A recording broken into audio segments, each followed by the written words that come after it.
Batu, Barada, Nikto. You must remember those words. Gordon's alive.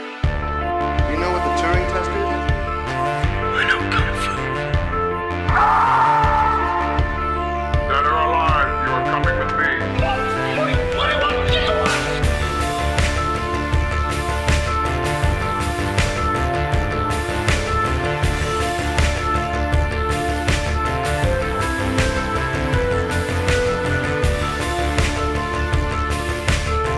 My God, it's full of stars. Ladies and gentlemen, welcome back to Stories Out of Time and Space. I'm your regular host, Scott Weatherly, and as always, I'm joined by Julian Darius. Julian, how are you doing? You okay? Call me humongous. Yeah. Yeah. How are you? He's speaking with the megaphone. I'm excellent. I'm very excited to be talking about Mad Max 2, or simply The Road Warrior. The mythologizing of Mad Max in this second film. And as I said, this is sort of, to me, this is the Evil Dead 2 to Evil Dead. This is more money, more crazy, and an actor a little bit more confident in what they are doing. This comes 1981, so 2 years after Mad Max, and just a quick overview. In the post-apocalypse Australian wasteland, a cynical drifter agrees to help a small, gasoline-rich community escape a horde of bandits. That's it, really. There's a lot more to it. We'll get into it. Again, starring Mel Gibson. And the only person you may recognize is character actor that went on to do quite a lot, Bruce Spence, as the gyro captain. Beyond that, I don't think you've seen anybody. Oh no, Vernon Wells is in it as well. And Vernon Wells, you probably don't know him.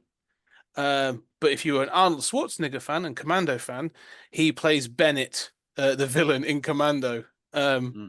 So yes, that's just throwing that in there. So yeah, Mad Max 2. Let's, before we get into the thingy, but initial thoughts then. What are your initial thoughts then on Mad Max 2? The Road Warrior. This is the first Mad Max movie. Yes. Yeah. Okay. This is the first one that really is Mad Max. I mean, it opens and closes with this sort of framing sequence that suddenly, first time, establishes, that it's a post-apocalyptic world and gives you a little foreground, but also uses, jargon, like the English is starting to change, and this sense of story, of legend, of sort of not fully being able to trust what's being presented. The idea that these are sort of like all legends from some future point starts to come in, which adds another layer.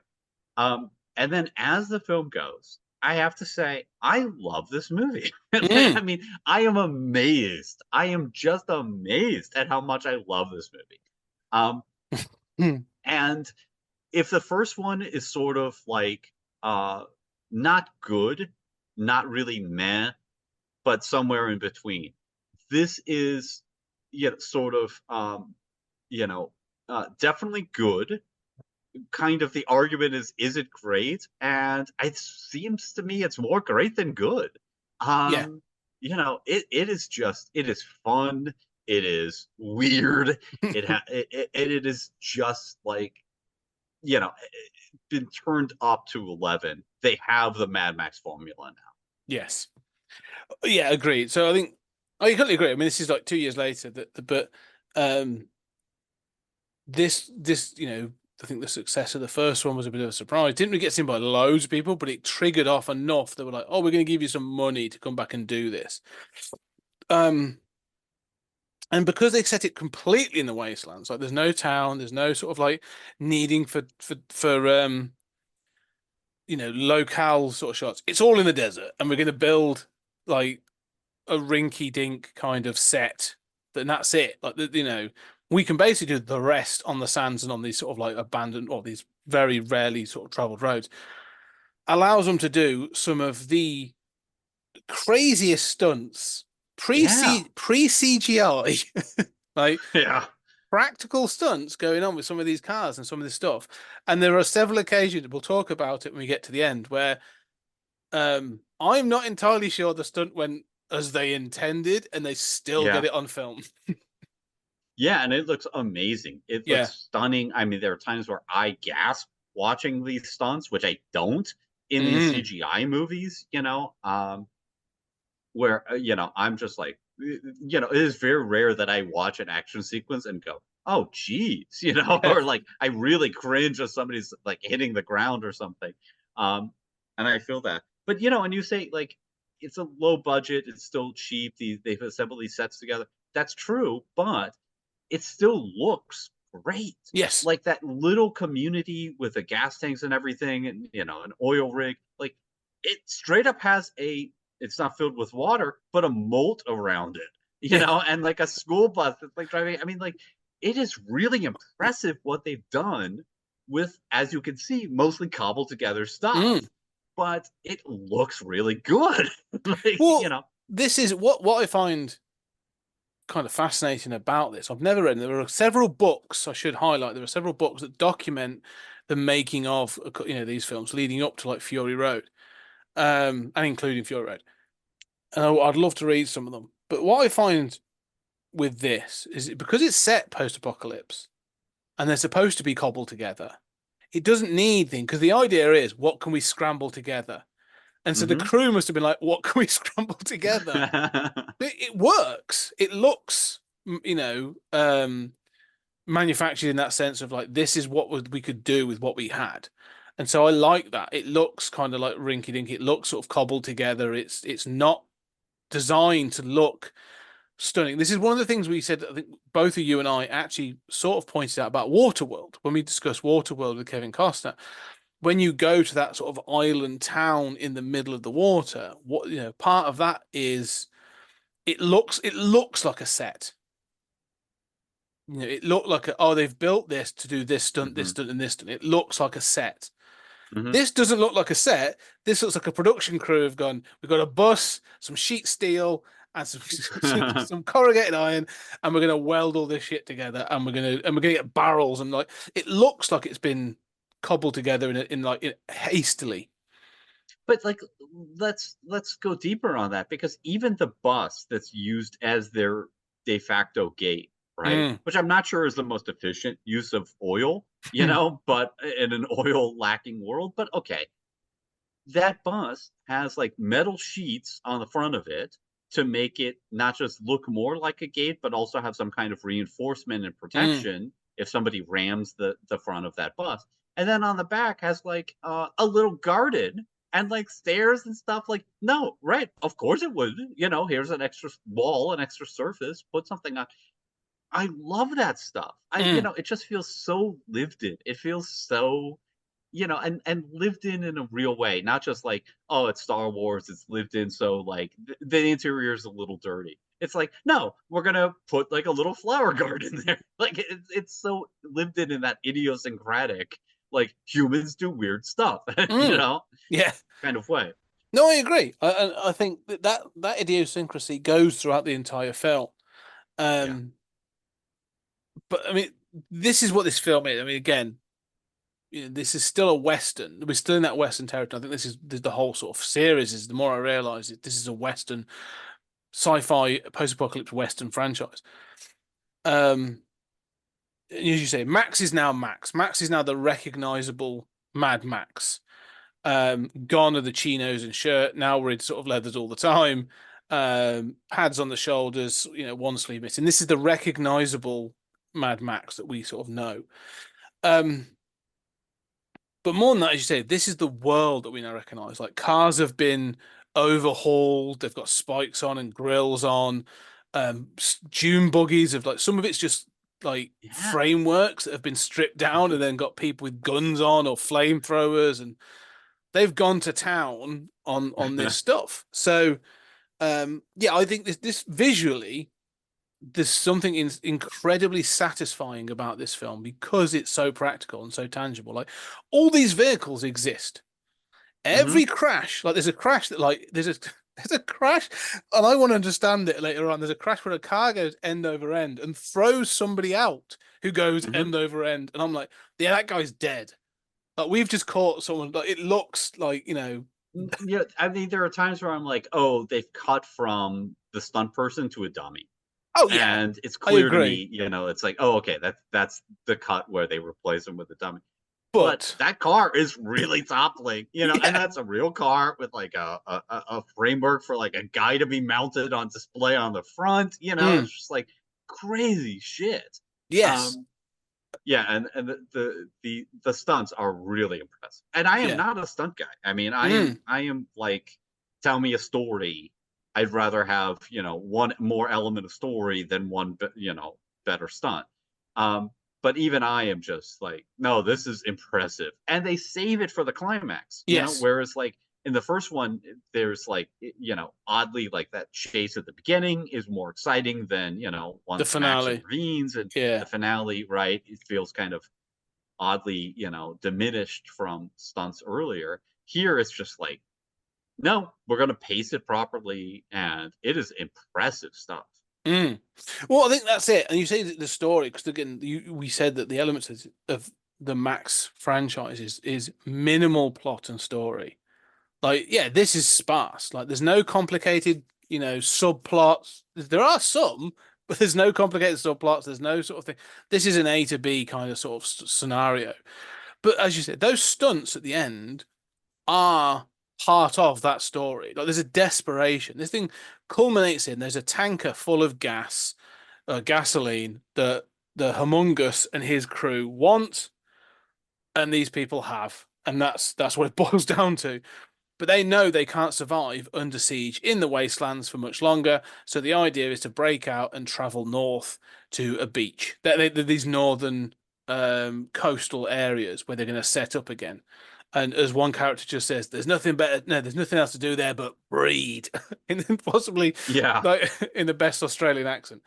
Um, and so that's the idea. So it's just that. And the fact of the matter is that the Humungus and his gang want the gasoline so they can go rip roaring around the wastelands. That's it.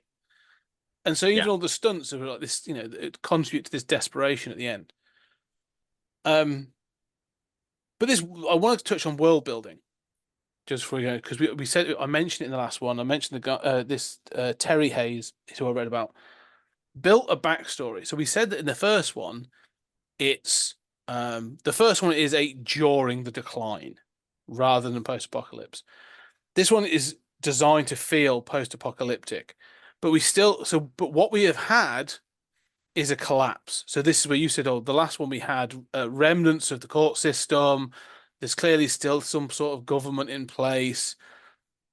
So this is laid out in the beginning of this film that there was a war. There was an oil war that destroyed the final parts. Basically, there were two armies. It's kind of suggested that the East and West, in the sense of like Hmm. America versus Russia, Yeah. fought this thing to a basically standstill and sort of wiped each other out a little bit. Like, there's been no nuclear war yet, like no nuclear fallout or anything like that. This is just oil production has stopped. Hmm. Um, and because of this, like there was a lot of other wars going on, and the world has collapsed. Like governments have collapsed, and so the world has regressed back to this sort of like state of savagery. Um, and so I like that where you finally get that this film is set 3 years after the first film. Max has been in the Hmm. wastelands for sort of like 2, 3 years. And the world has collapsed around him. Like he left the world, and whilst he left the world just sort of stopped. So once again, we're not tied into this wider story of we're not central figures in this global collapse watching this film. Hmm. It's almost like coincidence. This is a continuation of the collapse from the first film, and Max just happens to exist in the world that this happened to. So I like that it's almost coincidental. This figure of Max, the road warrior, now exists in this environment. Yeah, Um, and here you start to get an idea for sort of like why they would be telling stories about him. mhm, Because whereas in the first one, and sort of if you take that sort of wider world point of view, this is, I mean, it's the outback, right? I mean, it's why are you focused on this, right? These aren't the main players in the catastrophe. But you start to get an idea by the end of the film of sort of like life will go on, humans will continue to survive, and a legend will be born of that guy who, at least helped these people for whatever compromised reasons. Of a sort of like almost like a folk hero. Like this is the kind of like folk hero who turns into a, heroic character from the Bible, Samson, or a David versus Goliath or something, or you see versions of this all over Robin Hood Paul or Bunyan, Robin yeah, Hood, right? yeah. I mean, all of those have different origins in real life, but I mean, it's that kind of idea. Well, it's a cultural folk hero, as you say. Like it becomes a Yeah. and It's such a cool idea. it is.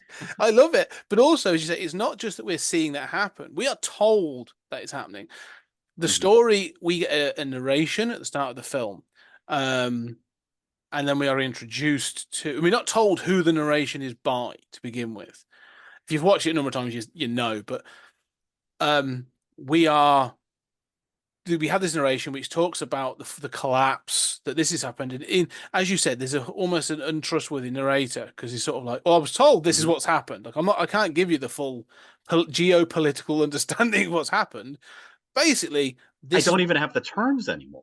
Yeah, right? Like exactly. I couldn't tell you the countries involved anymore. Mm-hmm. I just know that it was these two big armies went to war. This is what happened. We lost oil. Blah blah blah. That's it. The black stuff is what they call it. It's not good oil. It's just the black stuff. And then you say it's kind of turning into guzzling. Guzzling. Yeah, like I love that. I love that like English language is deteriorating in real time. I love this stuff. And then it says, out of that came the road warrior that we knew as Max. And that's it. The story sort of goes into it. And there's a character threat. It's the feral kid or the feral child, who's like this, prepubescent, sort of like 9, 10, whatever year old, who has this unexplained razor sharp boomerang, which again, awesome, great choice.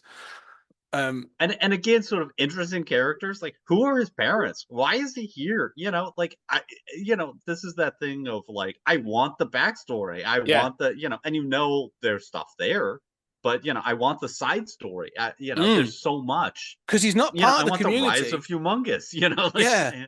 There's so much here. So I understand that's something I'll get into later. The Humongous has a backstory. The feral kid, I couldn't find anything on, but like the fact he's ignored, he's not part of this oil community, this gasoline community. Like he's almost like side to it, isn't he? He's almost ignored by them. He's just the feral kid that sort of goes like in and out of animal who comes and goes. Yeah, it's so bizarre. Weird. And he's got his own tunnels. Like I love those like tunnel system. Yeah, that's so cool. It goes in and out. I like the fact it's never used. Like no one seems to notice. He just appears all the time. He idolizes Max throughout the film anyway. That's the point. He idolizes Max. And we find out at the end of the film that he is the one that has been narrating this story, that he has been telling this story to. And he says about how in years to come, they make it to the Northern Tribe. They become known as the Northern Tribes. And he, for the time, became their leader. And he tells this story of Max, who they only saw in this one time. Like he never pops up again. They saw him, but he suspects he's out there doing what he does, being the road warrior. And so, like you say, they've sort of he's become this mythological figure of he's the reason that this northern tribe was able to sort of survive and establish because of the what Max did for us. So I love that it's but there's almost like this grain of truth because this kid has idolized Max. He probably tells him as this sort of like he's 6 foot tall and 5 foot wide, and he was this broad-shouldered hero. But this does give you more truth because Max is also a bit of a mercenary, and he's sort of like throughout it, he's like, I'll do this one thing for you, but then I'm not doing anything else. Like I've done my job. So he's still not. He's not the square-jawed hero. He's not. So he's still kind of damaged and stuff. No, he's very much an anti-hero. Yeah. He is banged up. He's got for the first time that discolored section at one temple, which I don't think is ever explained. But The leg brace. He's got the leg brace, right? Which is cool, from the first film. They haven't forgotten, that. And of course he gets fucked up over the course of this movie. Again, like they're not scared to, to do Bruce Willis Die Hard 1 with, their main character. No, I'm with you on all of this. I love this stuff. But yeah, and that's what I'm saying. Like I just find him such a this idea of this idea of the mythologizing of these heroes in this wasteland and this idea of building a new folklore and this new lore that sits behind all this stuff, is great. And the thing is, like, the Humongous and his crew contribute to this because they come out of nowhere. Like he sees, he's driving along and he's in his interceptor. And then he sees the gyro captain comes along in his flying sort of gyro, completely stripped down to the bare like frame. That must have been terrifying to fly. Yeah. And then and so you've still got these other characters, and they're looking for gasoline because it's he's almost out. And they say about this community, and they get introduced to it.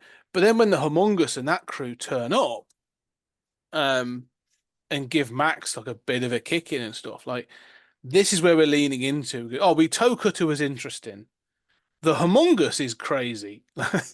It's hugely muscle guy in leather jockstrap and belts, studded with a metal hockey mask covering his face that you never get to see. Which again, so you sort of see scars on the back of his head. That grow. Can I say at one point he gets really angry and he's shouting, and you see these like areas start to pulsate and grow, and you're just like, what the frig is under that mask? What? Yeah, but again, it's classic Mad Max form. Like, what is his backstory? Like, he's this unbelievably sort of like visually interesting character. Has become kind of iconic.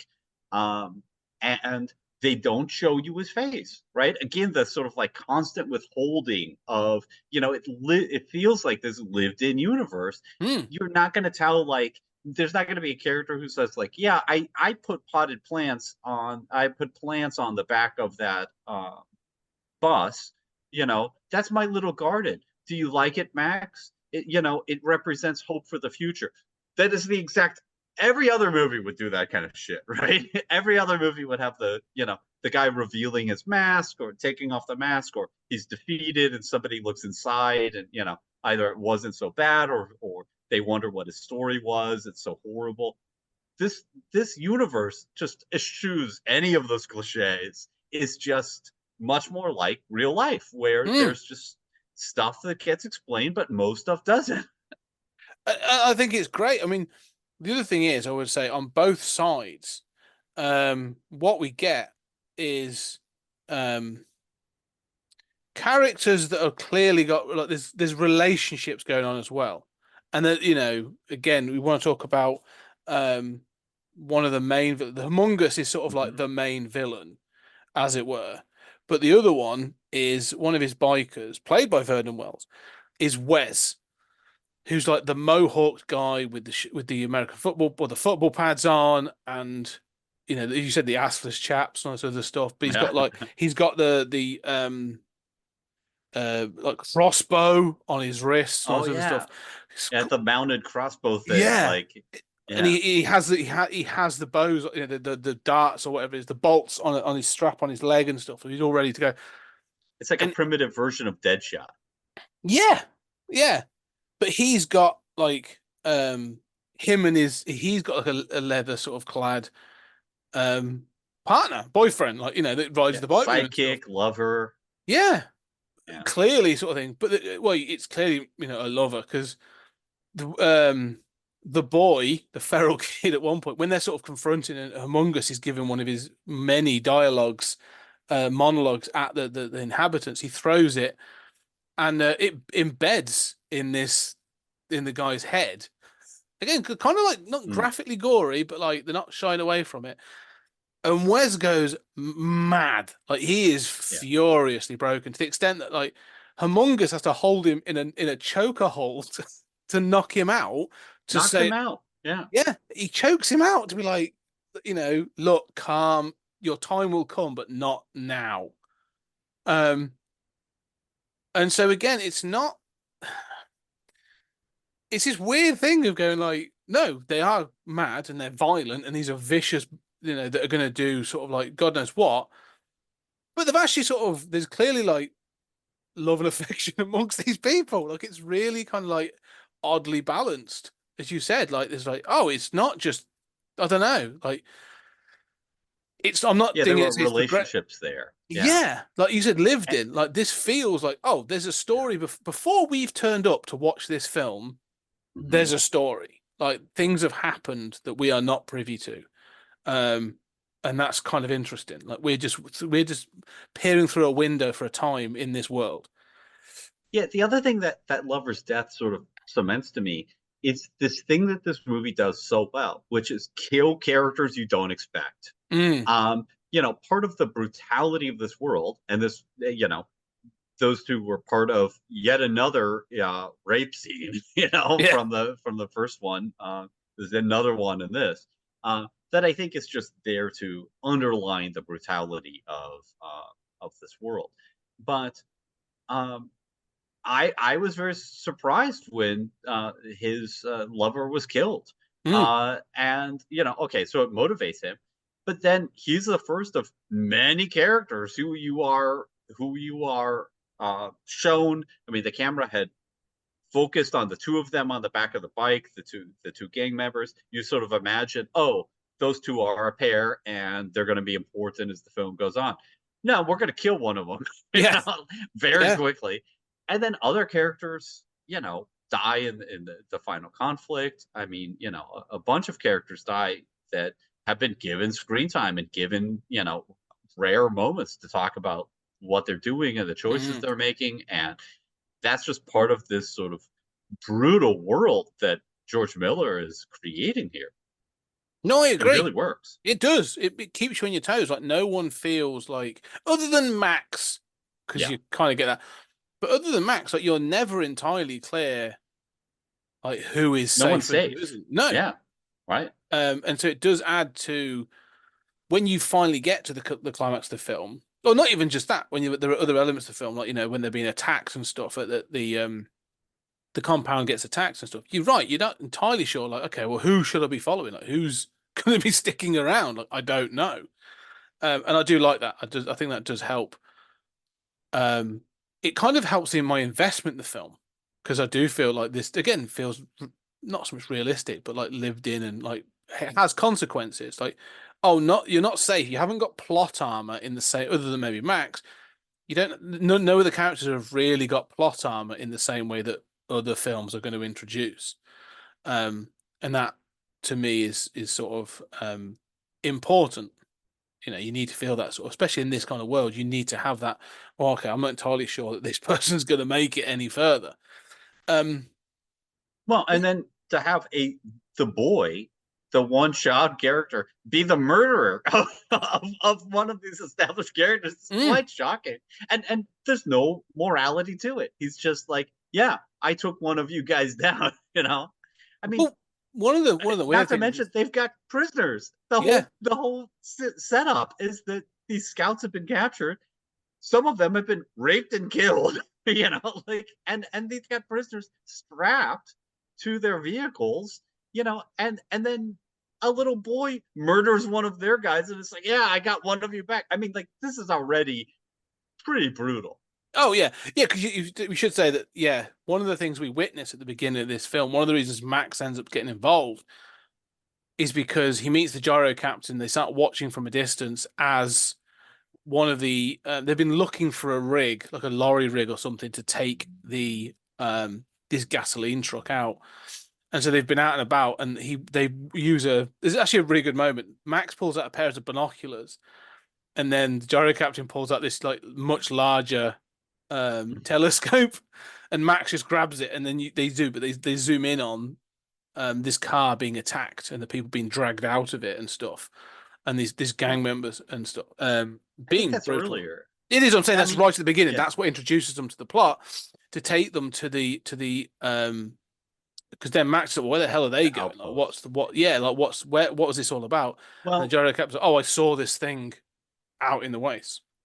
I mean, there's so much idiosyncrasy here that I like. I mean, he and Max encounters, this station where he sees the gyro. He investigates it. He finds a snake. This is all part of a booby trap set up by the gyro captain, intending to kill him. As somebody who's just investigating.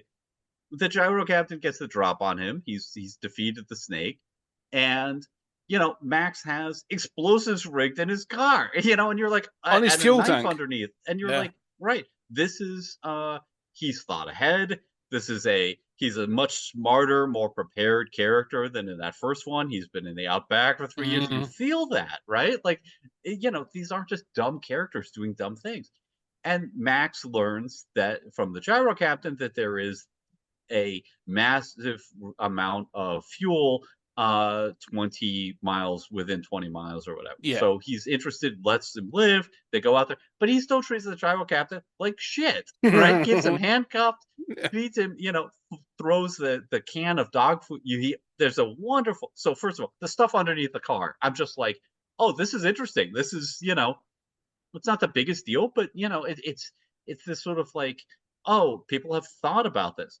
Max opens up a can of dog food, and he's got a dog and a prisoner, eats the dog food himself, right?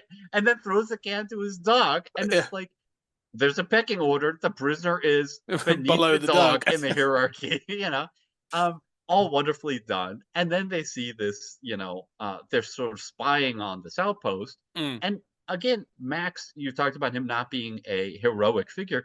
Max's plan is to steal the gasoline. Yes. Like, there's no, like, this is a raid that he's planning. Oh, yeah. But instead, he sees that the scouts have been intercepted, and that then becomes the excuse for him to return the still living man who dies shortly thereafter, to the camp. Of course, trade. The woman has been gang raped and killed, or at least raped and killed. I mean, this is some nasty stuff. Oh, it's brutal. Like I say, the fact it doesn't, it is brutal and it is nasty, and I think nasty is a good word to describe some of the stuff. But it's not presented and filmed in almost like a gratuitous, nasty way. Do you know what I mean?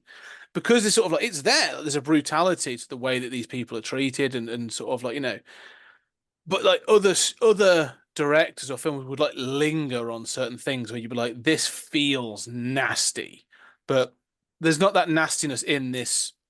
Prurient. Yeah, like it's cruel without being like, you see her exposed breasts, but you don't see the rape. You don't see, close-ups of like scowling faces seen through the telescope as they rape her or something. You don't see her death. Well, you see reaction. One of the things is you do see the gyro captain's response, and that's where I think this differs. You say it's a brutal universe, but there's still like elements of humanity. That's the point of this: is you do have this brutality, but there are still, because the gyro captain watches it. He sees it at first through his telescope, and he's like, he drops his telescope, and he's sickened. He's like, whoa, like, all right, this is not good. But like I said, then they save the guy and they take him to control. But like you said, like Max is still not a good guy. He's planning on going, cool, if I grab that guy and take him out, they're going to give me a reward for bringing him back, surely. Yeah. So I can trade him for some gas. Trust me and let me into their encampment where I might be able to steal all their gasoline. Yeah. Yeah. Well, and it reminds me, you were talking about the Western thing. Like, the precedent here is clearly the man with no name. Like, who is not a good guy and who just takes a prisoner and, doesn't explain to him what's going on and, sort of reluctantly decides to help people. That is the precedent here. Well, all of this is, you said, like, much like with those others, Fistful of Dollars or A Few Dollars More, all those. It's about either money or something. There's a mercenary element to it. Yeah, Max is constantly sort of, they talk about the contract. He sets a contract because they're talking about that. They tell Max their plan. This is what we've got to do. We want to get our rig, get it north, 2,000 miles north to these northern beaches or whatever it is. And Max says, well, I've seen a rig not far away that actually could do what you want it to do. I can get you that rig, I can bring it back here, and in doing so, you give me supplies, gas, and we're all, I get my car back and as much gas as I can carry. yeah, Right. exactly, yeah. And so they refer to it as a contract. That's the gig, as it were. And he does it. They use the auto this way. This is where you get the first sort of one of those. It's not a huge, as you said, huge action scene, but it's got some good stunts, and they do some of the bits in it. It results in an attack on the compound. Max is flown out. They go find the rig, and he drives the rig, this front end, this lorry, this truck to the compound. Optimus Prime. Yeah, basically, yeah, a big sort of big Optimus Prime kind of looking truck. Drives it back to the That's compound. my only relationship to Lawrence and big trucks. It's just it's a good description. Peterbilt Optimus Prime. Yeah, it's a good description. That's exactly what it is. But it gives you that sort of it serves two sort of purposes. It forwards the plot because this is the contract that Max has set, but it also gives you another opportunity to really again see how brutal and sort of how dangerous the bandits are. Because they start throwing cars at it, they've got guns, there's all bits and pieces going on. And so you do get the opportunity to sort of see them, especially when they attack the compound and stuff. So it's cool that he has to escape this cordon around that outpost, right? To even get out and get to the truck. There's again the sort of amorality with the gyro captain as his prisoner, and the gyro captain's like, we're partners now, and Max is like, yeah, screw you, right? I don't care. I'm getting my gasoline in my car. And then he drives that truck back, and you're talking about this action sequence, and I love that some guys get inside the compound, including the Mohawk dude, and there's chaos and murder as a result. But that drive back into the compound is so frantic and chaotic. And you're right, it's not up to the climax's action sequence, but the window gets smashed up and he pushes it out, tires are getting, and you're sort of like, well, I know he's going to get it back, right? But what state's it going to be in? But what? Yeah, exactly. Is it going to even be usable? And there is this sense of the chaotic, unpredictable nature of the fight, and I wasn't thinking about how hard it's going to be to drive this thing back into the compound, and I quite love that. Yeah, no, I agree. It feels, as you said, it's a tough moment. It's not just. I think it's the tactile nature of this film. It comes down to the practicality of some of this stuff. That truck, that lorry's getting messed up. Like you said, it's getting shot at. The windows are getting smashed. The tires are getting blown out. And you hear things grinding as it goes over stuff. And I'm like, is this even worth it? Are they going to be able to fix it? And they even have one of the things this film does. It does have a sort of a sense of humor. It does sort of. It has still has a sort of cheeky sense of humor at times. It'll introduce in different ways. But he gets it back. He does get it back. And as you said, there's an attack and people get in like Wes and some of the others. And then they get dealt with. One guy gets set on fire and the other one gets shot at. They've got a flamethrower on the front of the attached to the sort of the front of the compound. And all that's kind of cool. I'm digging all that. Again, I would actually say less money and less scope, better than the compound attack in Waterworld. Oh yeah, for sure. Which is kind of which I'm realizing is my comparison to this. Is sort of that's we said that's that was Wet Max. This is this is true Mad Max. When I remember, that has those sloped walls that I was The Yeah. only reason you have these is so that the jet skis can fly over them, like this sort of stuff. Here, it feels very practical. And one thing I Mm. really admire about this is, like, I don't know that the flamethrowers are the most useful use of gasoline. I mean, they're clearly using that oil. Flamethrowers have some limited utility, but especially mounted flamethrowers are not very useful. But they look cool. They're a Mm. thing you can do, and you see guys on fire. They straight up explode a car Yeah. that's at the gates. And I find myself thinking, in this movie, like, oh, so you've got this like dug moat. It's not filled with water, but you have this moat around the compound. You've got one entrance. That entrance is now easily blockaded, say by a car that's been reduced to rubble, right? Which they don't really address. But I find myself thinking about these like minute practical, very real Mm. world things in a way that I don't in most movies. In most movies, it would just be like, oh, that's something that exploded. Here I'm like, hey, that looks amazing. That car exploding, they're blowing up a car. Yeah. It looks really good. And I find myself thinking about just these practicalities, how you move a van, a bus, and get people out through, um, because it is so tactile. It is so just, the Yeah. width of a door being 2 feet versus 4 feet could be whether your plan succeeds or not, and we're going to be pretty consistent about it. Like, that's Consistent cool. as well, like because they have to be consistent because the props are the props. Like they've got to do with what they've got. And so yeah, I think that's it. All sort of contributes to the tension of this, doesn't it? That they have this, and so this attack is great. I think it's a fantastic little midway portion of it all. The other ramification of this, which I really like, that's interesting, is a whole bunch of people in this compound automatically assume, well, Max has done Mhm. this for us. Oh, of course he's going to then drive the rig out of here for the big escape.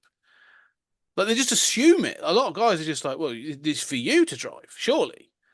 And Mhm. he's like, what are you talking about? Like that was never the agreement. Like I Not want my my get. deal. Yeah, I'm not a yeah. hero. Yeah, I can drive the rig. I have not agreed to do this, man. Like, I'm not with you. Mm. But I like the fact that he says it. He's like, no, the contract is for me to get you the rig, give him my gas, give him my supplies. I'm going on my way. And the leader of the compound, Papagalia, he actually says that's fine. That's what he's upset. He's not happy about it. Mhm. But he says no. He's honored his contract. That's what we discussed. Mhm. He's a man of honor. Like he never said he was going to do any more than that. That's fine. Damn straight. Yeah. And so everyone else is like, no, you've got to make him do it. And he's like, no, I don't. And I like the fact that there isn't this back and forth of like, well, you need to be a hero. The guy's like, no, that's not what this world is anymore. Like he's fulfilled his contract. We've got what we need. Let's crack on. Um. So. The other nice touch of that sequence is there's that warrior woman with the white headband, Mm. who has previously said, "Don't give him this gasoline. Don't let him escape. He's just going to take it and abscond with it. Like he's not coming back with a rig." Okay, totally reasonable. But when he does come back with a rig and they've repelled the invasion, um, she apologizes to him Mm. and says, "I was wrong about you." And then she has her own discussion later on about like, should I stay or should I go? Because the gyro captain's going to take her, and they're just going to leave, right? Like Oh, the that's gyro captain. yeah. No, Yeah, yeah, yeah. yeah. That's yeah. No, I think this Gyro Captain's got his eye on another. Oh, Um, okay, that's young thing. that's a But different you're story. right. But that thing about staying or going is the same thing because this is a family and community. But that warrior woman who is literally just called warrior woman Yeah, in the yeah, cast um, yeah. Which is again, I love that. Unlike the first one, everybody's got to have a name, right? yeah. Like they've got like a GI Joe character profile. Here, like even that has been stripped down from the Mad Max Mm, formula, right? Where it's just like, no, he's got a visual look. He's got his own, weird character traits. Like he doesn't even need a name, and that is so unique to Mad Max. Yes. Yeah, yeah. You don't need to just warrior woman. But Mhm. she does apologize. But in doing so, because of this, she then trusts him enough that she's gonna travel on the back of the rig later on, which we'll get to. So she trusts him enough, like she's built that trust in him, which is interesting. Um, but yeah, so we then get this thing. This is one of my favoritely weird moments of this film, like of choices made in all these Mad Max films. Like you say, George Miller makes some really interesting choices. The Humongous and all his dudes are pissed off. They've broken through. They didn't get the rig. They didn't break into the compound. And the humongous has got this loudspeaker and this microphone and this loudspeaker. We then get a montage of him basically monologuing at the people in the compound for days by the look of it. Like it keeps coming back. It's daylight, nighttime. They're all sort of, all the people are doing crazy, all the gang members doing donuts or partying or doing whatever. And it just keeps cutting to the humongous on the back of this truck, sort of like doing those Hitler gestures of big strong arms and all this other stuff, but giving this big speeches over and over. And I'm just like, this goes on for several minutes. And I'm like, this is a weird choice. However, I don't want you to cut it. It's weird and silly and probably shouldn't be here. But I kind of like the fact that you're telling me how insane the Humongous and his crew are. Like this is something so bizarre. This is one of my criticisms of the film is that it doesn't handle the passage of time as well as I want. Um, that initially Humongous's demand is that by the next day, Mm, he basically says we'll be back, but in fact he's got a garrison around. They're just camped outside. Um, but he gives them one day.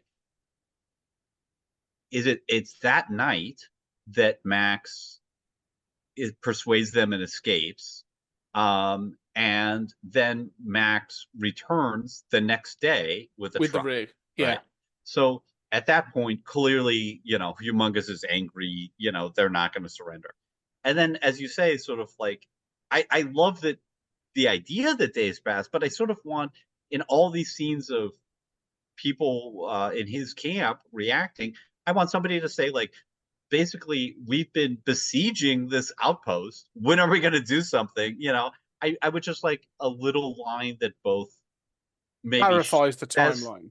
yeah, clarifies the timeline, and then Mm, also maybe dramatizes their frustration mm. for sort of wanting revenge now, and why is Humongous not attacking? Yeah, no, I agree. Yeah, because it sort of feels a bit. It's odd as a sort of as a montage, but you're right. There's no Yeah. one else there, especially like Wes that we've or some of the other characters going like, why are we not attacking now? Like you've already choked me out, not me unconscious. Like what?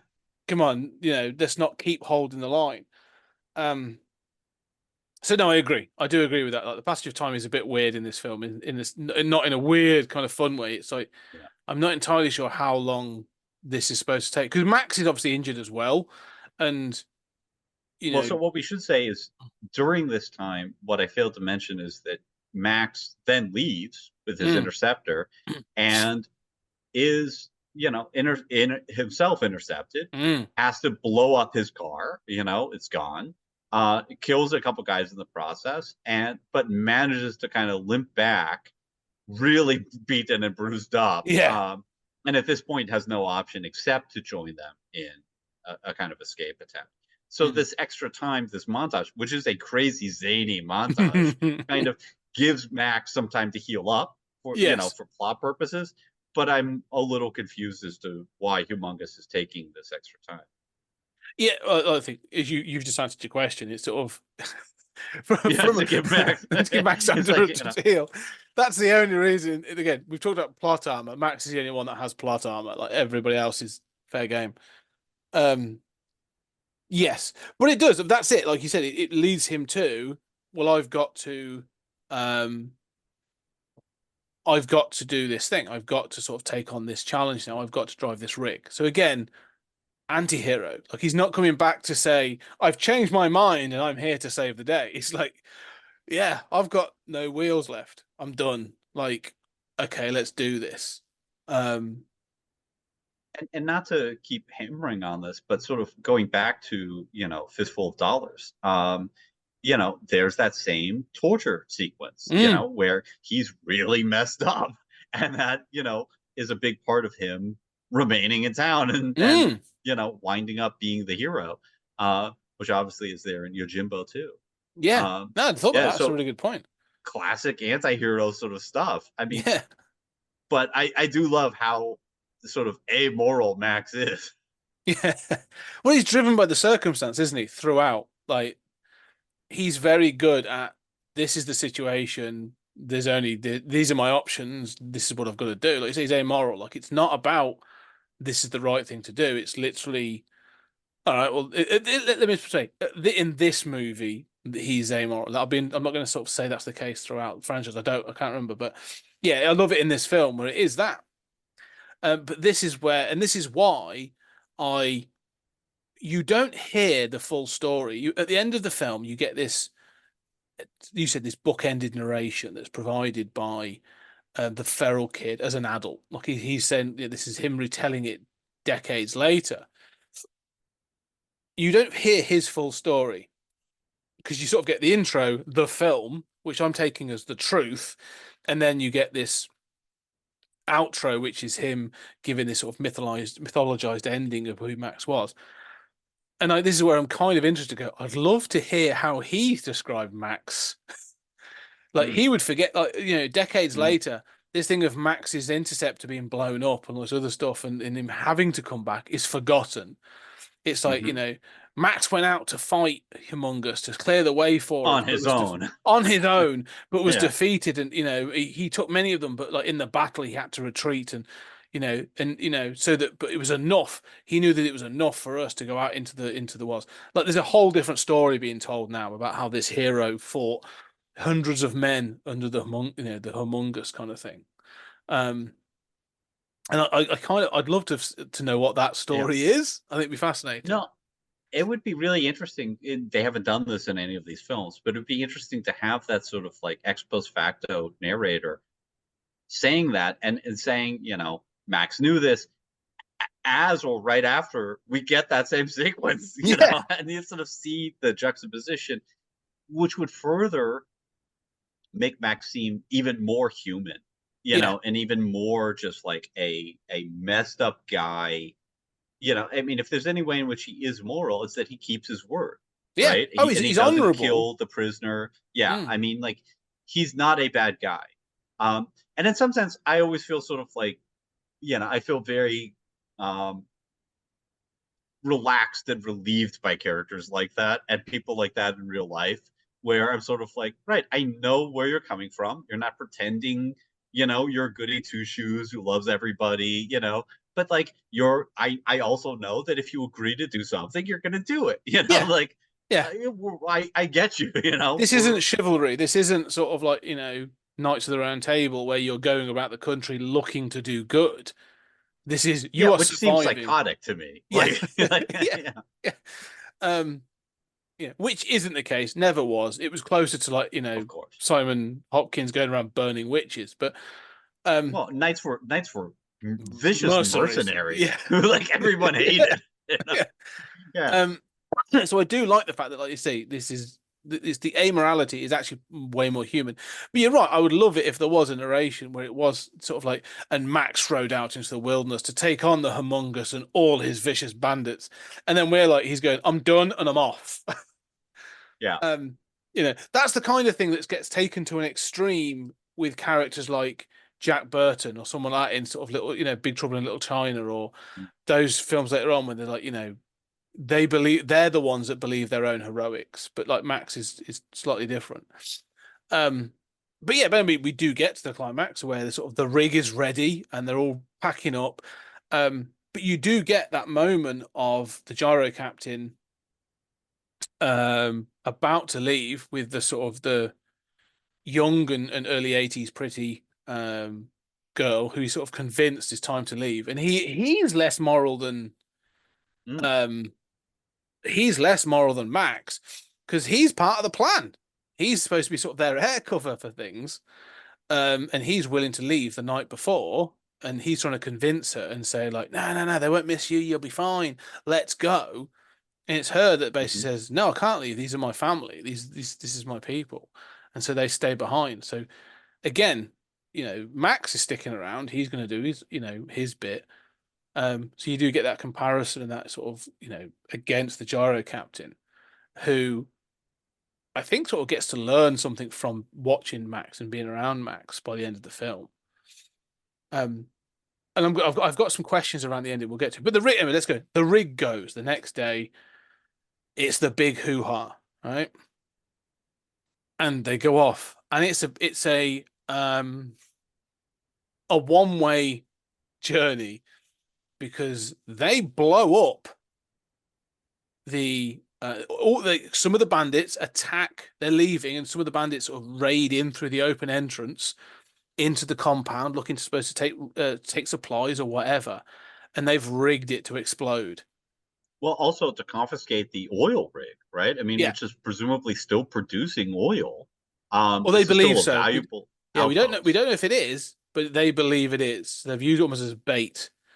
Um, but yeah, they blow That's up, pretty melancholy. Yeah, the scene mm, of where they're looking back at the outpost. I mean, I felt something there. Yeah.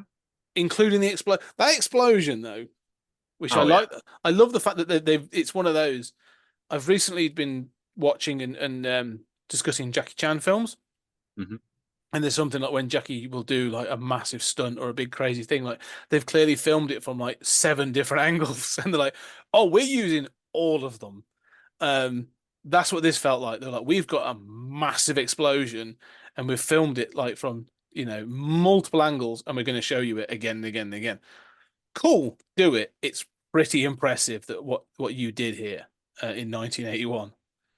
Well, I often think about the Tim Burton movie Ed Wood for various reasons. And one is, what's your shooting ratio here? And the answer is like 1 to 1. Like, Mm, no, we're blowing this up. We're not reshooting this, right? yeah, Like yeah. this is a practical set. We are not rebuilding this. This has got to look great. And as you say, we'll set up multiple cameras. But I mean, they are blowing this up in real life. I Mhm. mean, and it looks great. I mean, it there are tires that are flying through the air and stuff, and it looks amazing. What one of the things I thought about this is towards the end of the film as well. Um, I thought about archaeology in a Mm. weird way because I was a bit like, if you were to just know, if you didn't know where this film was made, right? And I don't know, it's filmed in Australia, and the outback is huge. Like Australia Yeah. is a massive country, mostly uninhabited. So I was like, okay, well, I don't know where this is filmed. Can you imagine if like one day you came across and you were like, you're digging up and you're like, there's all this metal work and tires and all this other stuff. You're like, what the hell was here? Like, Yeah. like, and the same for like, some of the cars as they crash. I'm pretty sure they didn't pick up all of the junk and all the crashing. I'm sure they cut the big Oh, bits. I'm sure they did, but like, you're thinking of real life. You're thinking yes, of like the movie set, right? yeah, oh, Like, 100%. Like, yeah, totally. Like, there's people now turning up, walking through, or investigating part of the outback and being like, was there a settlement here? And people are like, oh no, this is where they filmed Mad Max 2. Like, this is where they yeah. blow up stuff. Because there'll be still remnants of this explosion. Like, you'll see it on the environment. It's that big. I mean, it's Yeah. not, nuclear explosion, but it's big. So that made me sort of chuckle Well, thinking about that way. I think of this in world and the in world remnants of this. And I Mm, will say that over time, as the franchise goes on, one of my complaints is sort of the cavalier way that it destroys vehicles and settlements and things like this. And so that even is true here, where I think you have an oil rig, it's still pumping oil. Um, there's no reason to think it's not. hmm And you have destroyed one of the few sources of oil Yeah. in Australia. Like we don't know how many there are left, in this alternate timeline. But that was done to what? Kill some bandits? Like humanity has suffered a loss so that you could achieve, Mm, and so there's this other, talking about the amorality of these characters and the brutality of this world. There's this other sort of layer to it that I find myself thinking of sort of what is the commitment to humanity Like, it's possible that in 500 years, it would have been a lot better choice to just let Humongous have that Mm. base, and humanity would have had another source of oil. Yeah, Um, you know, but maybe you're right. Humongous would die, and Mm. 100 years later, somebody would be a little more enlightened leader and have access to a bunch of oil. But you're right. But they're not. This is that thing, isn't it? This is now clan Mm. mentality, tribe mentality. Like they're not thinking about humanity, and I think rightfully so. As we sort of crossed from the first into the second film, when we talk about this wider story about we are not part of or privy to the geopolitical situation, the big story that's going on across the world. And so a lot of these people feel abandoned. They're like, yeah, the world stopped, the world fell apart, and we're just doing our thing. So why should we? There's no sort of thought of the future. It's more a case of like, we're heading for the northern shores because that's where it's safe. That's all we care about. Like, sod the oil. The oil is almost just part of that journey. We just want something to fuel this van. I don't want to get into the fact that turning oil into sort of gasoline is actually kind Yeah. of a hard process, but No, that's yeah, it's a lot harder than getting the oil in the first place, right? Every yeah, time we have an oil shortage, it's really a refinery problem. yeah, Yeah. No, exactly. you're So quite right. I didn't want to get into that, but it's not about the big story. This is not about the big story. These films are not about that in at least in any way, shape, or form. Well, Um, and I know this is getting off tangent, but I often find myself thinking in real life about short-term versus long-term thinking, mhm. and how much I hate short-term thinking, and how much I feel worried, especially when our current system and capitalism creates incentives for short-term thinking that causes long-term damage. Yes, Where it is cheaper to use that plastic and throw it out and poison the oceans and do all these things than it is to do something that is, say, 50% more expensive, but is going to have a lot less long-term negative consequences. And, there are many situations like this where, sure, I mean, what's wrong with a robbery, right? That kills somebody. This is going to piss off some viewers, but I mean, mhm. what's wrong with a robbery where you rob a liquor store and kill somebody in the process? Isn't that you murdered a human being? Okay, I mean that's bad from a moral standpoint. Maybe you go to hell or whatever. What's bad from a social standpoint is that person died, and the liquor store economy was disrupted. That entire family was disrupted. These negative side effects of this are massive, and you did this for Yes, $50. the ripple Like effect, the 50 sort of the bucks to one consequences. person, right? Yes, And so it's like, to us, we're leaving this outpost. We don't care, right? Like, it's what's good for us. mm. There are these, like the short-term benefit to that group is all they can think of, in this Well, universe and in this setting. but But I find myself thinking about this. no, but you're right. But I think the other thing to think about beyond this, or at least on this point, I would say the Mad Max films do not have a um, positive impression of the human race because there's a That's putting focus. it mildly, Yeah, yeah. right? But even the survivors, let's say, even because and again, they're not subtle about who the good guys are, or they want you to think the good guys are. They're all dressed in white or versions of lighter colors. Um,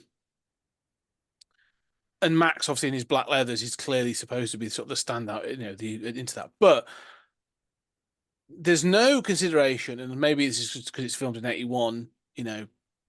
It's part of it. But there's no wind turbines. There's no other energy source. They've not sort of said, well, we could be looking at this. We live in a very hot country. Have we got any? We haven't invented solar cells, but like, do you know what I mean? There's no. We're still clinging to Mhm. gasoline, oil. Despite the fact we're looking at it again, the oil is kind of the reason that it shows how reliant we were on this stuff. And if it's going to go away, like it's a bit of a problem. But we're not. But we're not.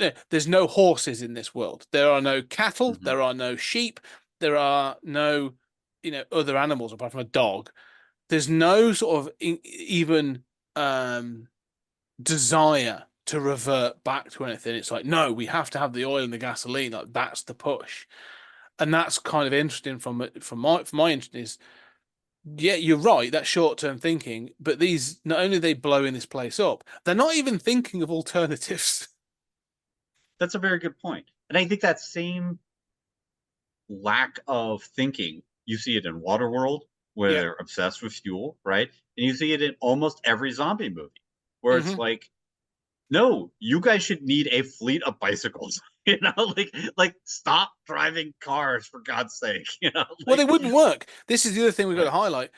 Refined gasoline has a lifespan. It has a use by Yeah. date. It cannot sit around as gasoline and not be used. It doesn't. It loses its viscosity and becomes useless.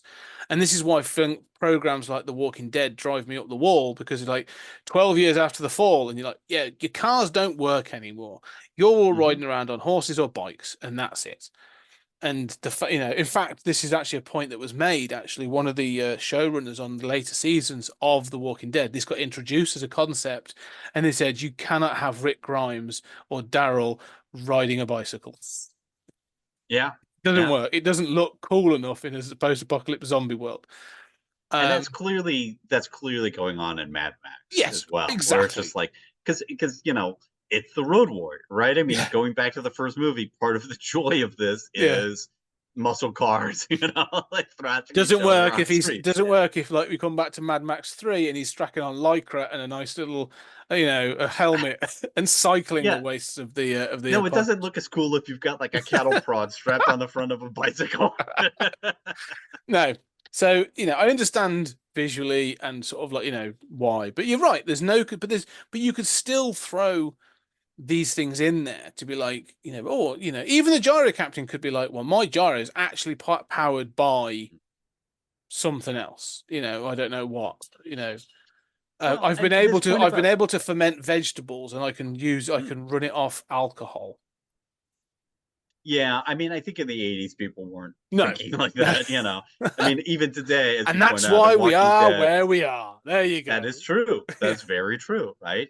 Tell it to the whales, Yeah. tell it to the sea Yeah. turtles.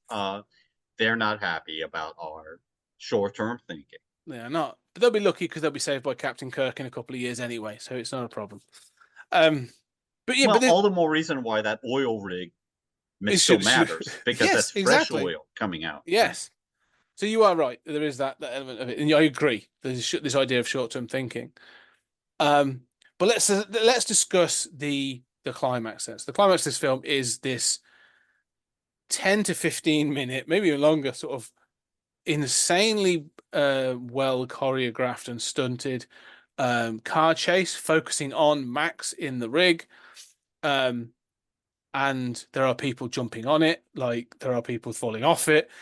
Um, the feral kid at some point is climbing up the back of it. People are crawling on the front of it. Max is shooting people. Like it all goes. Oh, this is the thing as well. Like Max has got his shotgun, and he's only got like 2 cartridges. And again, a good point is this thing of gunpowder goes off as well, Hmm. and he gets those 2 cartridges, and they're useless. They just fizz out, which I liked as well.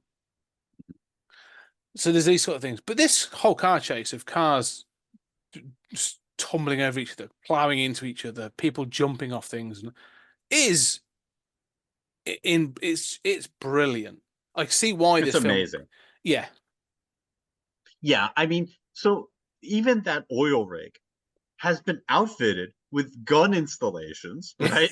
Observer installations with like swords that they've stuck all around, barbed like, wire. okay, yeah, barbed wire along the sides. I mean, like they know people are going to try to board this thing. There's like a turret in the back. I mean, I'm a little worried about how many open flames are going on around what they think is gasoline, but um, it's quite inventive, and that turret thing on the back gets ripped off. I mean, at one point, they're using like grappling hooks, and there's like a grappling hook that like pins the guy to the turret, and you're like, oh, that just feels brutal. Like, and a car, it's like one of those ATVs.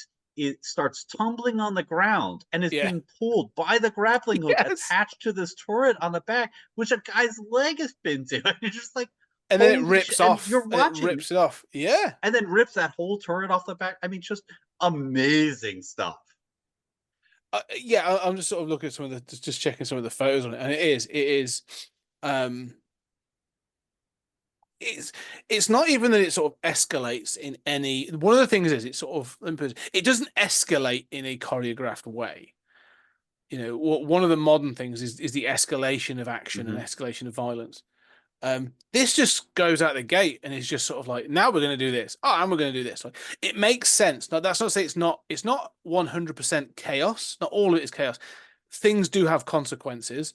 Like you think they've killed Wes at one point, but you then find out he's clinging to the front of the truck Yeah, and comes back for a and final piece. you have that horror moment as he, grabs for the kid. Yeah, Yeah. And other things have consequences, like the warrior woman gets killed and she just slides off onto the barbed wire. But she does it because she leaves the protection of her nest area because they've got hmm, this disabled guy who's their mechanic, and he's had gas, he's managed to get gasoline on himself, and he's caught fire. And he's trying to pat himself out because he's been hit by a flaming arrow and stuff. It's just it, it so there are we haven't even consequences, but mentioned this disabled guy who's like on a rig in the base again. So, yeah. when he's still in the outpost, and so he's on the back of this. I mean, he's another one of these great characters. And Mm, yeah, so he's on fire, and the warrior woman goes out, and she gets killed, and her body is falling off, but it's kind of caught in the barbed wire, and yes. it's so and then one of the gang members is like pulling her injured, dying body off the back of the car through the barbed wire. I mean, it's really brutal. Oh, it I was is. surprised by her death. I'm like, Yes. oh, I kind of feel something. Yeah. No, That's I sad. agree. Like she again. She's one of those characters that I was like, oh, I was not expecting her to. She was supposed to be standing at the end of the film.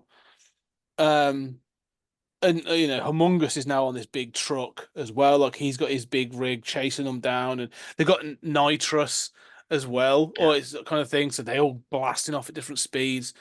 Um, and that's how he has ended up killed. Like the truck literally plows through him at the end. That's fun. Um, so They've yeah, got that little like stock car racer, that's like one of the final bad yes, guys. Yeah, that's a cool little vehicle too. But it yeah. all seems like very jury again, like very jury rigged, very real world, very practical. Oh yeah, no, this has all been welded together by a group of guys that were like, and then like I can imagine them sort of like health and safety was not high on their priority list. They've rigged this stuff together, and they've gone, is it safe? And they've tugged on it like twice and gone, yeah, that'll hold, that'll be fine, that'll do. Um, but I'm it's just it's imagining these stunt people. They're like, right, I grew up fighting spiders the size of my head. Like, yeah, I'll ride on the back of this. yeah, Like, yeah, it's they breed them differently in Australia. oh yeah, no, it must be. These guys are doing all kinds of crazy things. Um, and as we said, this is that there's so much in here that you can link, as we said, the germs of ideas that we saw in Mad Max that have now come to fruition. In the same way that those things that um, Sam Raimi couldn't do in Evil Dead 1 and then does in the insanity of Evil Dead 2, it feels the same. Like this is George Miller sort of going like, oh, if it's almost like if we're going out, if this is the last chance we get to do some of this stuff, then this is what we're doing. And then everyone's going, yes, we are in. Um, and it pays off in one of the most sort of, like I say, spectacular sort of end um, fight sequences or the end sort of sequences. So it's fantastic. It's so sort of impressive. Um, Yeah, parts however, are falling off cars. I mean, yeah, bikes are being run over by, with their drivers, I mean, you see the big rig going over bikes. And I mean, just like, yeah, there's a lot that's that was one really of the things I crazy. wanted to mention. Yeah, someone gets run over. There's a guy sort of crawling under it, and he gets pulled under the wheels. It's edited enough that you Mm, go like, bloody hell, that was close. There's one point there. There's like a truck, a four by four truck. It's following behind, and it's the one. It's got Wes on it, and sort of this. He's sort of looking to get his thing, and it hits the side. It hits the side of the big rig and bounces off and goes down an embankment. But even as I'm watching it, I'm like, I don't think that was supposed to happen that way because the way the driver goes, it sort of veers off and it almost like loses its balance as it goes down the embankment and then rights itself as it hits the flat of the desert. And the guy, Vernon Wells, who plays Wes, you see him grab the framework of the truck. And there's a part you're going like, yeah, they're clearly not belted in. They're probably belted in, but not, as we would today or whatever. But like, I'm Yeah. watching this again, like, yeah, that truck, that wasn't, that's the risk of this. Like they've got it on film and it looked brilliant, but like that could have gone different. And I think Oh that's yeah. one of the reasons that this is so impressive is because throughout it you are going, this could have gone different. Like this could be one of those Hollywood stories where they were like, yeah, this film almost got finished, but it killed 7 stuntmen. Well, and what's funny is in recent years we've had all of these. Of course, that's a relative term. We've had all of these stories about the filming of Fury Road, and Mm. Thunderdome is a different kind of movie. But so many of those stories of just the practical effects of filming Fury Road were mind-boggling and won so much acclaim. And I'm like, all of that's in Mad Max 2. Like it's on a lower scale, but like With less no, health and safety. absolutely. Yeah. Like it is astounding that Yeah. like you said, 7 stuntmen weren't killed shooting this. Yeah. It probably down to luck as much as anything else. Oh yeah. No, people come out of this bruised. Like this film Oh, finishes and people are like bruised and battered. Like, no, and there are people to oh, this day who are like, can't lift their grandkids because they pulled their arms messed up yeah. from this sequence. Granddad, Yeah, Granddad, why do you limp? Oh, let me tell you about the Road Warrior. exactly. Yeah. Um. So yeah, no, it's a phenomenally good ending, but it ends with the truck plows through the Humongous, and his crew are a bit sort of like they are sort of thrown by that the Humongous is killed. Like some of them stop. They're like, oh, but the truck it also then heels over. The big rig sort of falls, goes off the road, and collapses. And Max sort of like rolls out with the kids there, and he's ready. And it stops, and all of the riders or the bandits have stopped, and it's kind of confusing for a second. And then Max sees why. Yeah, Because there is no oil or gasoline in the back of this truck. It's just full of soil. And yeah, he's been had. sort of. Yeah, Or and has he? there is an earlier scene where you see that soil stuff coming out of the truck during the chase sequences, and Mm. I was like, Mm. oh, I totally noticed that, and I'm like, there's dirt falling out of this truck, right? Like, is this an error? Is this, I mean, there's a lot of attention to detail going Yeah. on in this, I didn't notice So that. that's Oh, kind that's of incredible. the final twist, right? It's like Yes. he's been a decoy all along, which I do like. It's the fact that Max doesn't know it Yeah. that is kind of, and also, but well, there's 2 parts. Max didn't know it, and also that the mechanic and the warrior woman, I don't know if they knew it either. I'm assuming they must have, that they were a decoy because they were sacrificing people to protect this decoy truck. Right. The gyro captain knew it. Or do you think the gyro captain knew? I don't think anybody knew. Right, okay. Because he I think turns like up a at one handful point. of people Yeah. and the knew. Yeah. Because this is where it goes. This is where it sort of ends. You see Max battered, beaten, bloody, eye swollen, shut, Yeah. all this other stuff. God, looks great too. Yeah, Like, oh yeah, yeah. he's messed up. And the gyro captain's like little buggy thing comes, chunfling around the corner, and he gives Max a look and almost like a shrug to be like, "Well, that's that done then." Um, and the kid's there, but then it cuts to the next scene is we find out that the bus that was used as a gate was loaded up with basically it was all drained off and it was put into barrels and put onto the back of this truck or back on the back of this bus. But there's no point where we also find out, sorry, that the gyro captain then becomes the leader of this tribe as they head north, and Max is left behind. Yeah, and the closing narration, he chose not to come with them is kind Yeah. of the implication. But I want to know, like, we never see a scene where like Max meets with them and he's like, "What the hell?" He seems to just accept it. Like, I Yeah, mean, and he I knows kind what of, this world is. I think he sort of accepts yeah, what the world is now. yeah, I kind of rationalize that he's like, oh, that was a good tactic. Mm, You were smart to do that, and I totally accept that I was bait. You know, you were smart to do it, right? Um, we did not have an agreement in place, right? Going back to yeah, the the contract, contract. right? Yeah. Um, and plus he's too fucked up to do anything about it, right? I mean, except yell.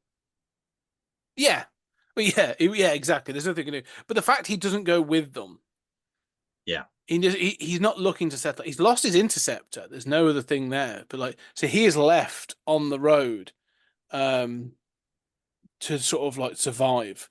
Um, it's kind of it. Yeah, that's it. That's interesting to me. That he's sort of like, yeah, that's. I'm not choosing to go with you to the north to become the northern tribes. I'm going to stay on the road, but I've got to find a car, and that's sort of where he's left. Leaving the story, as it were, to go and Hmm. join another story. Always in somebody else's story. Like it's not really Yeah. Max's story. He's off to join Hmm. somebody else's story. Um, but yeah, it's we will talk I, about the next story he enters next week. But I've always loved that always in somebody else's story. Like the best strips of Will Eisner's The Spirit were like that, right? Where it's like, yeah, Will Eisner's not interested in telling superhero adventure stories. He wanders into other people's tales. Um, this episode also introduces the idea of sort of like a kid, looking on what's yeah, happened and sort of like understanding dimly and being part of that legend. Um, and as like after Thunderdome, there's a 40-year gap until the next one. And the next one kind of retcons some things. It's kind of like part sequel, part reboot, part, Mhm. um, you know, uh, strange kind of thing. And there is a fan theory, which I think is interesting and probably one that I'm sympathetic to, that the reason why they intended to have an old Mel Gibson play in part Yeah, 4, Fury Road at one point, and the idea that you could have Tom Hardy in it, and it's clearly at a later date. There's no way to figure out why there are more recent model of cars and stuff like that. But there is a theory that that kid from Mad Max 2 is actually the that Mad version Max of it. before, Yes. right? And which I quite like. I like the idea that he is inspired by this, and I want that connecting movie Mm. that's like the Mad Max 2 Well, we through will talk Fury about Road, when we where get. he gets the interceptor and is like, no, that legend of I Mad Max I was inspired, still serves us. even if it's not, even if Yeah. it's not the kid, because we know that it's not the kid from 2, because he says he went on to become the leader of the Northern Tribes and other stuff. But the But the story implication is carries he's on. not the leader anymore, right? No, no, that's So true. maybe he was the leader, and then he's like, Now I've gone off to Judge Dredd become. going into the cursed Earth, Yes, like, I'm going to get an interceptor and continue the legend of Mad yeah, Max. and that's it. It could well be. We will talk about the law being adjusted and how I feel about Hmm. some of that, because, and Okay. we'll talk about when we get to Fury. You are right there. There are those theories, but I love that this is a it ends out on the narration, and that's the Hmm. end. And we have this idea of going into other people's stories, but also sort of this idea. And I hadn't thought before, but like I said, the man with no name. They just know him as the man we know as Max, the Road Warrior, and that's it. Like there is no like none of these people have sat down with him and gone like. The kid's not saying like well, we learned that his wife and daughter were or his wife and child were killed and there was all this in the back. No, that's irrelevant. Like you don't need to have seen. Watching Mad Max is not required to watch Mad Max 2. The fact it's not even called Mad Max 2 originally, it's just called The Road Warrior, tells me, as you say, like, that this is almost like a redo, almost in itself is a redo. Hmm. Where they're like, yeah, we did something and that's fine, but now now we've got the money in the story to do what we want to do. This is about this legend. And so there's sort of, they are sequels, but also an anthology of disconnected stories. And that's I love kind of, that. I mean, oh no, I agree, I do. really, Mad Max 1 sort of feels like the optional kind of origin Mm, story that you don't really need, but it's the like low budget origin story if you want it, right? And yes, they'll use some of the footage at the beginning, with that, crashing through narration the and two. caravan and all that kind of stuff. It does, Yeah. yeah.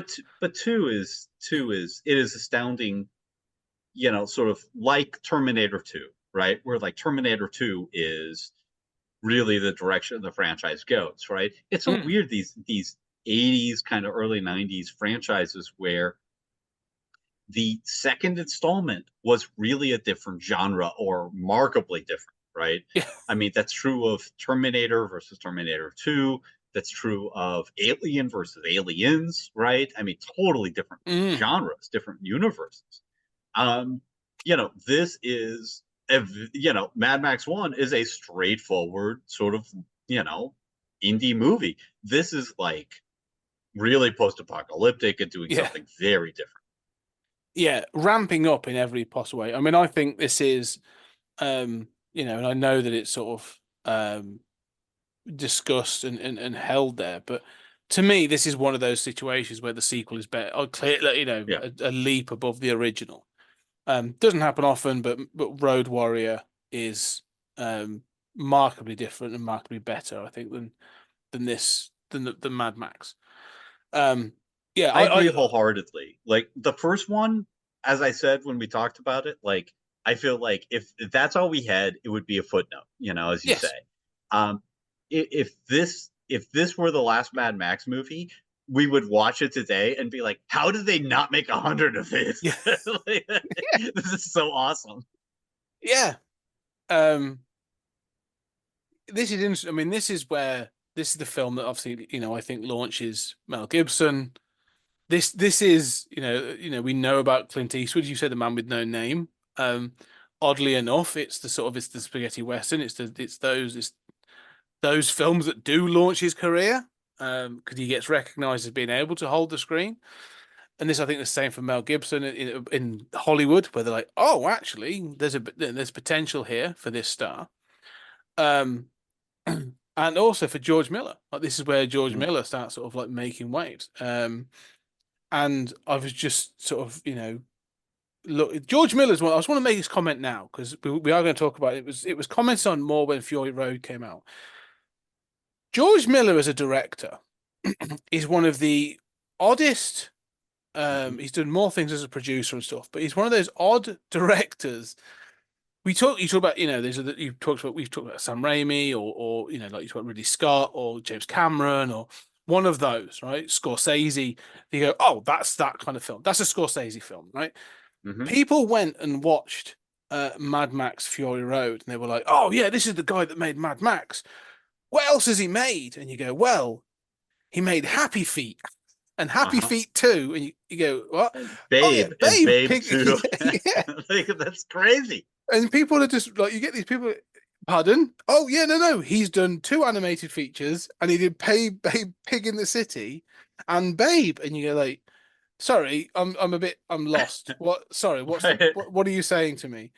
Oh yeah, no, that's exactly the film he made after this, um, that he contributed to.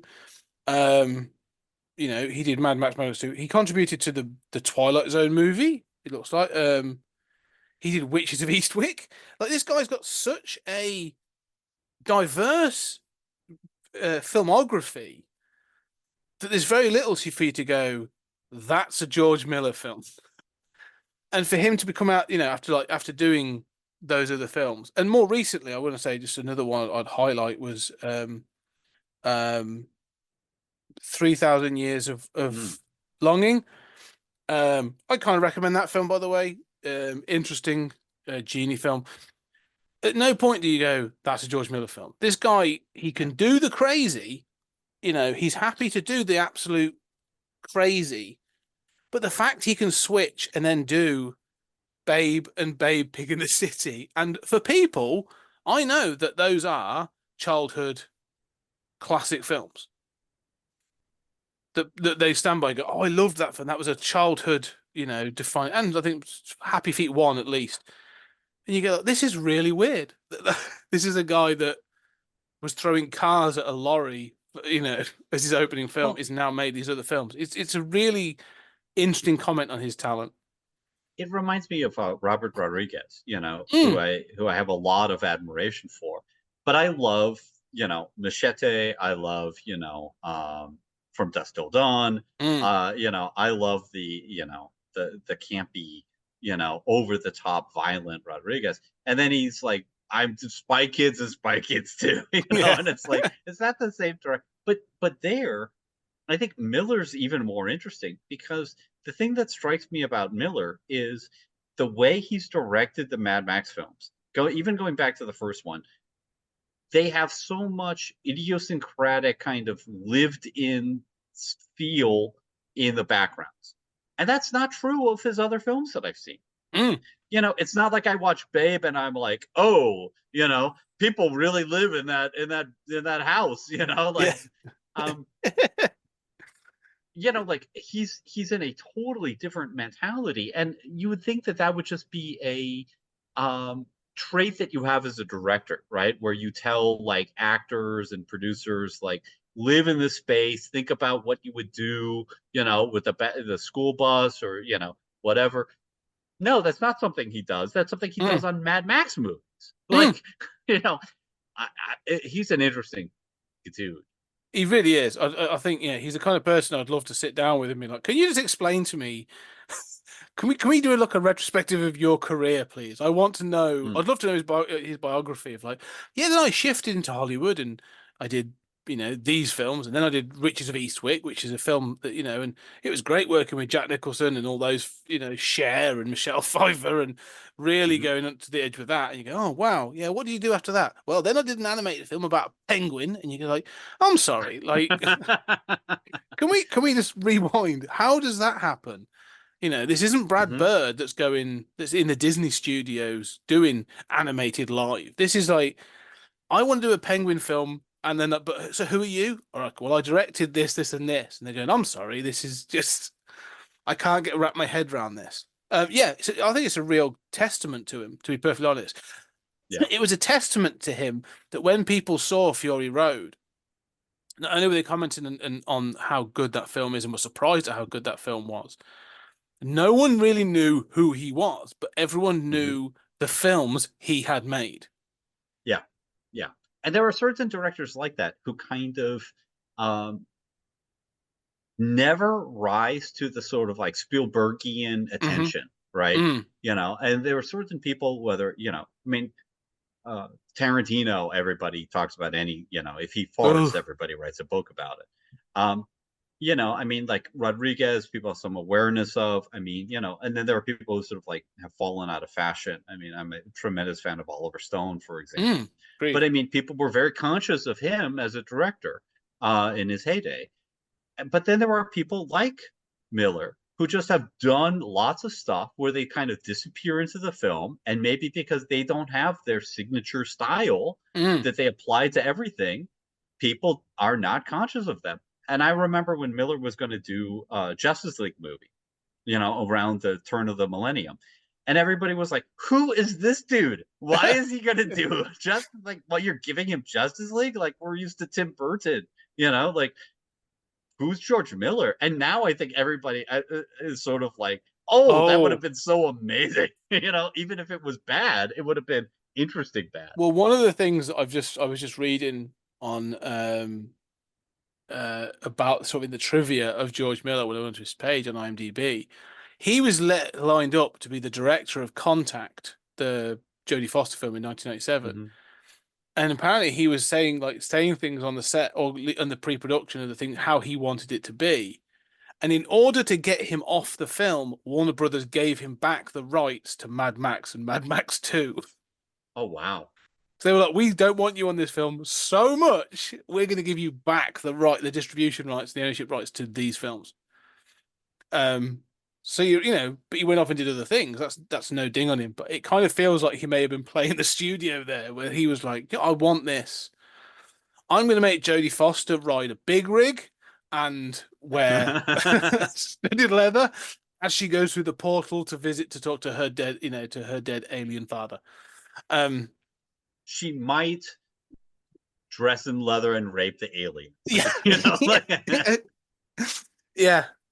So I can imagine him as a very interesting guy. I think it'd be fascinating to yeah. hear him talk. Anyway, No, I think he deserves more credit. he does I mean, absolutely. yeah. Yes, I 100% and we will give that credit as we go through this saga. Um, and yeah, so anyway, we I think that's around. Any final thoughts then on the Road Warrior? I will say I have watched both of the first two films when I was a kid, Mm, and I've watched them on TV here and there, but I haven't really sat down and critically watched them. mm, I am blown away by Mad Max 2. I am mm, just like, I did not remember this as anywhere near as good as it is. And I think those first two kind of blended together. And I think because Thunderdome was an American production, it mhm. was much more familiar to me. It was Tina Turner. I mean, I knew Thunderdome as its own thing. And those first two were just kind of like those indie Australian ones, that kind of blended together. They are so different, and I just am blown away by how taken I am with two. Mm. And I think it really is a great movie, or very near great. Um, it really impressed I agree. I stand by. I think I'm the same. I think they're one of those films that because I was introduced to it relatively young, and it was always the hype in when you were a kid in school. Like it was released the year I was born, so like it's not like I didn't see it at the cinemas, but it's one of those films that as you got older in the 80s, it was have you seen the Mad Max films? It'll probably be on um Saturday night or something like that at one point. That it's sort of like you said, they blend together a little bit, and it becomes a bit of your backstory. But sitting down and actually watching it and saying like, okay, let's see about this now. You're right. This not only does it hold up in the sense of the stunt work and the practicals that just make things last, that make things seem more ageless and timeless, I should say. But just the sort of, like you said, the sort of the weirdly um affectionate attention to detail that this film has in some of the sets, in the continuity. It's really impressive. These are almost like you can tell there's a passion and a an affection for these films behind the camera, which shows. And so yeah, it stands out to me as being a very well made film for what it cost, and people clearly put blood, sweat, and tears into making this. So um, it stands out, and it's a stand up film. I really enjoy it. Um, the final point for me is the influence of this film. Just going on, just one final thought. One of the things I loved as a kid, I was a big wrestling fan as a kid. And obviously it was early doors WWF, Hogan, Big Boss Man, Ultimate Warrior, and a tag team that influenced me when I was doing my wrestling. We were Legion. We were the icons of dominance, right? IOD, because we were based on LOD, the Legions of Doom, Hawk and Animal, which started their career as the Road Warriors. Mm. Shoulder pads, big American shoulder pads with big spikes on and the makeup and all that. Two guys influenced by this film that literally sort of they watched this film and were like, "That's our gimmick.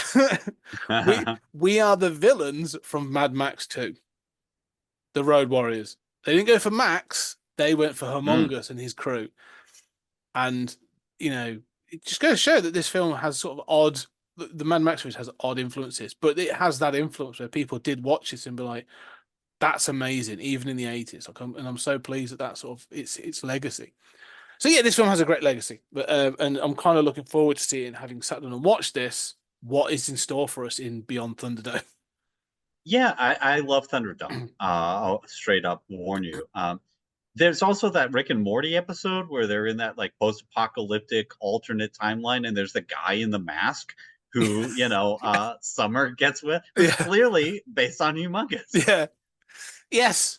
And others have sort of riffed on this as well. Like this is, I would say, Mad Max 2, The Road Warrior is so unrecognized in its influence. Any post-apocalyptic film or game, this was ripped with like Welcome to Frogtown, which is a Rowdy Roddy Piper film, which which we'll address we later will this address, season. yeah. But all like Fallout, anything like Fallout or any of those sort of post-apocalyptic desert-based post-apocalyptic films, come back to this, and that's all there is to it. Anyway, we'll sort of wrap up on that sort of final point, because we are Thunderdome is waiting, and we shall I see. know. Two shall enter, one shall leave. We shall see who is standing. But for now, yes, thank you very much. Go check out the rest. We are starting season 5, but that does not mean everything else is gone. We've just covered Black Mirror, and before that, seasons 4, 3, 2, 1, and everything else we've covered: Doctor Who, Red Dwarf, Westworld. All because it's on the main feed now. It's free right now, but soon, it's not everything's free forever. So think about that. Do go and check them out. But also, we have our Patreon, and on the Patreon, we have all kinds of bits and pieces. Julian and I are trekking through the Twilight Zone, episode of the 1960s Twilight Zone. We're up to season 5. We're doing quite a lot, but also we're basically done with Twilight Zone. We are. The main feed is just through season 1, but on Patreon you can get 2 through 5. Yes. Yeah, in every classic episode of the Twilight Zone, and we're going to go beyond that. Outer Limits, the Twilight Zone remix, the Twilight Zone movie. We will touch on all those.